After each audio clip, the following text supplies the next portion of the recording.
प्रभु प्रेमी भक्तों को जय सिया राम। आज का विषय यानी आज की चर्चा प्रभु श्री राम के अनन्य भक्त ज्ञानी नाम अग्रगण्यम भक्तिमताम वरिष्ठम श्री हनुमान जी महाराज की उपासना पर करने जा रहा हूँ। आप लोग भक्ति पूर्वक सुने, भक्ति से युक्त होकर धैर्य और ध्यान पूर्वक पूरा वीडियो सुने। आज के समय में एक बहुत ही महत्वपूर्ण प्रश्न होता है कि हनुमान की उपासना अर्थात श्री हनुमान जी महाराज की उपासना पूजा पाठ किसे करना चाहिए और किसे नहीं करना चाहिए। यद्यपि यह कोई विशेष प्रश्न नहीं है, लेकिन इसको लोग महत्वपूर्ण प्रश्न मान करके ऐसा प्रश्न करते हैं। ऐसे ही श्री हनुमान चालीसा का पाठ के लिए प्रश्न आता है। मेरी समझ में ये बात कोई महत्वपूर्ण प्रश्न नहीं है, परंतु क्या जा रहा है तो इसे अपनी समझ के अनुसार उत्तर भी प्रेषित करना चाहिए। मैं एक घटना सुनाता हूँ, पूरा वीडियो आप लोग सुने और यह घटना सुनते ही इसी में समाधान भी है। सुनने के बाद मन की सारी ग्रंथि खुल जाएगी, यानी प्रश्नों का समाधान मिल जाएगा। घटना 2008 की है। उस समय की घटना है जब साधना काल में मैं हिमालय में था। एक स्थान देवप्रयाग है।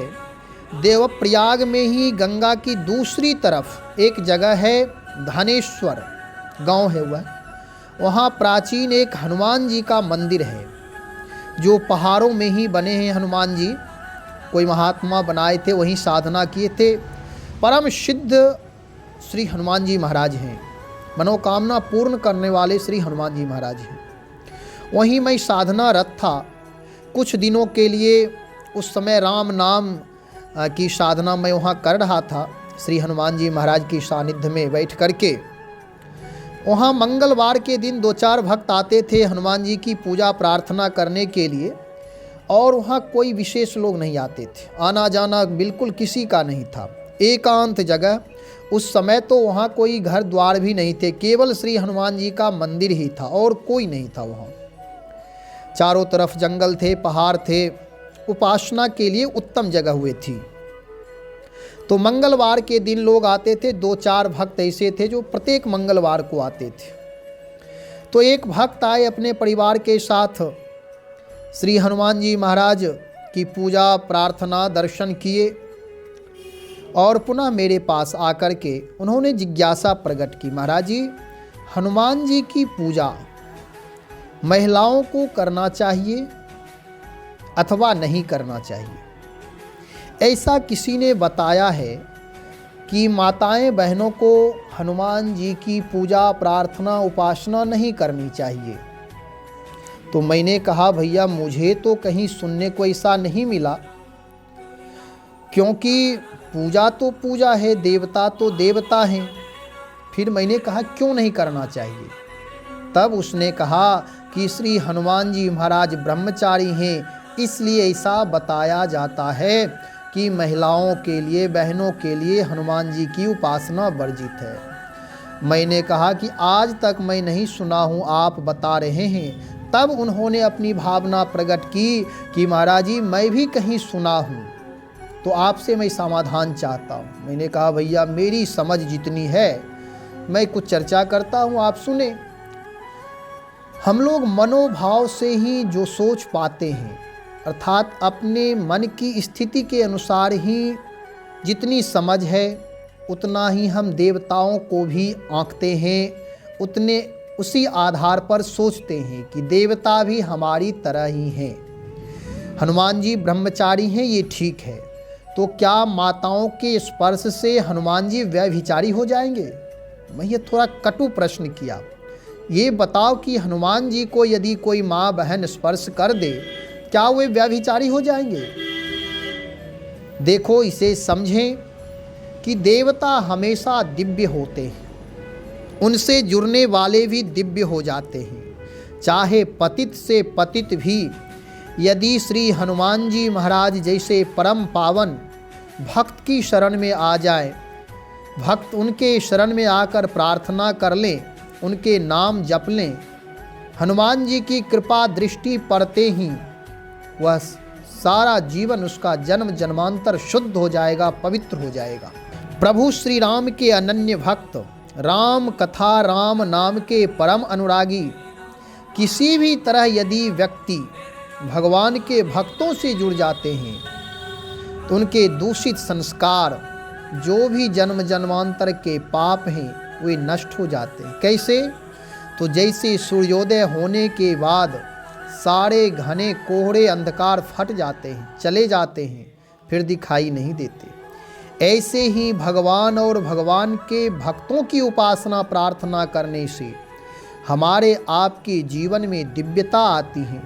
सारे दूषित संस्कार, अंधकार सब समाप्त हो जाते हैं। हनुमान चालीसा में आया है, गोस्वामी तुलसीदास जी महाराज ने यह कहा कि श्री हनुमान जी महाराज की उपासना सब कोई कर सकते हैं। जो यह पढ़े हनुमान चालीसा, होई सिद्धि साखी गौरी सा। इससे बड़ा प्रमाण और क्या हो सकता है।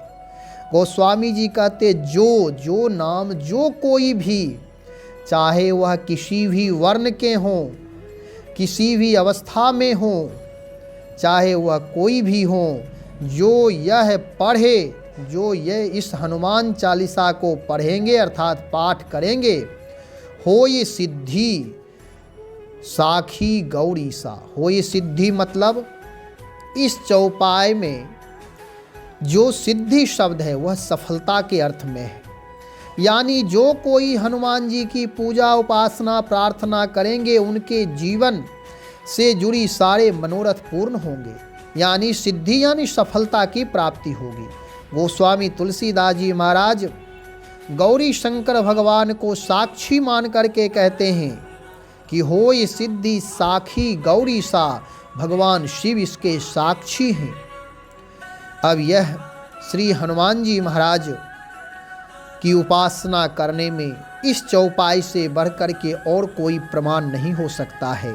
सार बात यह है कि वह कोई भी हो, श्री हनुमान जी की उपासना सब कोई कर सकते हैं। जिसके हृदय में भाव, भक्ति, अनुराग, समर्पण है, उसके लिए यह पाठ पूजा सारी चीज़ें वह करने के अधिकारी हैं, सत्पात्र हैं। जो कोई दंभी है, भक्तिहीन है, व्यभिचार से युक्त है, अनुशासनहीन है, यदि जीवन में सात्विकता नहीं है, तो वह किसी भी उत्तम से उत्तम वर्ण के हों, लेकिन वह भक्ति अर्थात हनुमान जी की पूजा प्रार्थना करने से लाभ नहीं मिलेगा। कहने का मतलब कि यदि जीवन में कोई दोष है, यदि उपासना करें तो सारे दोष समाप्त हो जाएंगे। यदि ये विचार करेंगे कि मेरे जीवन में दोष हैं, मैं कैसे पूजा करूं, कैसे पाठ करूं, अंधकार देख करके यदि सूर्योदय नहीं हो, केवल चर्चा ही चर्चा सूर्योदय का हो, तो अंधकार कभी जा नहीं सकता। ऐसे ही हमारे आपके जीवन में भी यदि केवल चर्चा करें तो चर्चा से काम नहीं होने वाला है। आप सब लोग इस वर्तमान समय में हनुमान जी महाराज की उपासना करें। श्री हनुमान चालीसा का पाठ सबको करना चाहिए।